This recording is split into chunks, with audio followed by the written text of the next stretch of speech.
करके घरे आइल सैया बहुते छै रेखा खुआइल। हाँ सखी जब से शादी करके घरे आइल सैया बहुते छै रेखा खुआइल। हमरा बेड पर सुतल के हमरा गोदी में उठल के बेड पर सुतल के हमरा गोदी में उठल के खोल दिल के पूरा लहंगा सखी। सुहाग रात में खेल के पाने जरदा सखी रात भर उड़ल के मरद दरदा सखी। सुहाग रात में खेल के पाने जरदा सखी रात में उड़ल के मरद दरदा सखी।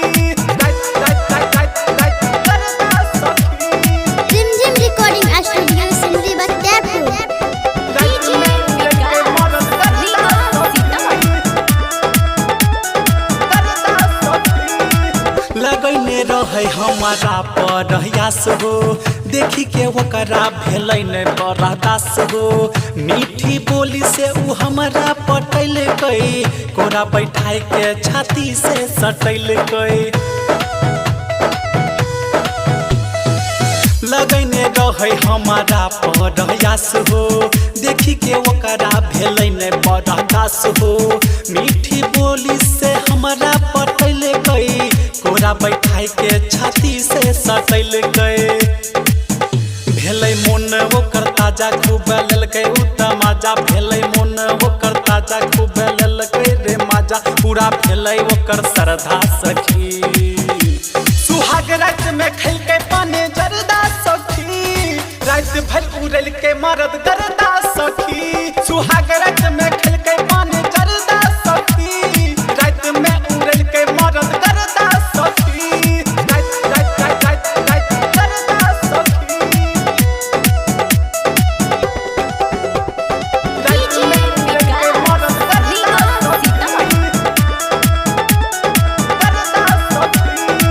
सैया अमन कोनो कैलकै नै कमी पहले राती में बनाई दिलकै मम्मी। राइटर प्रियनंदन पर छै नै भरोसा छौरा कृष्णा ता दे दिलकै धोखा।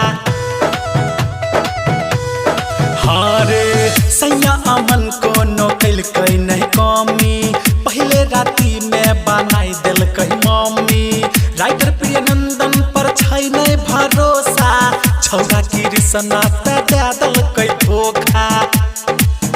केकरा कहिए कोनो बात ई त अंदर के छै बात केकरा कहिए कोनो बात ई त अंदर के छै बात। अंकित पीटै छै ढिंढोरा सखी।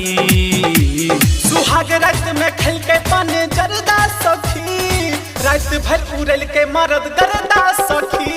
सुहाग रात में खेल के पाने जरदा सखी रात में उड़ल के मरद दरदा सखी। जब से शादी करके घरे आइल सैया बहुते छै रेखा खुआइल।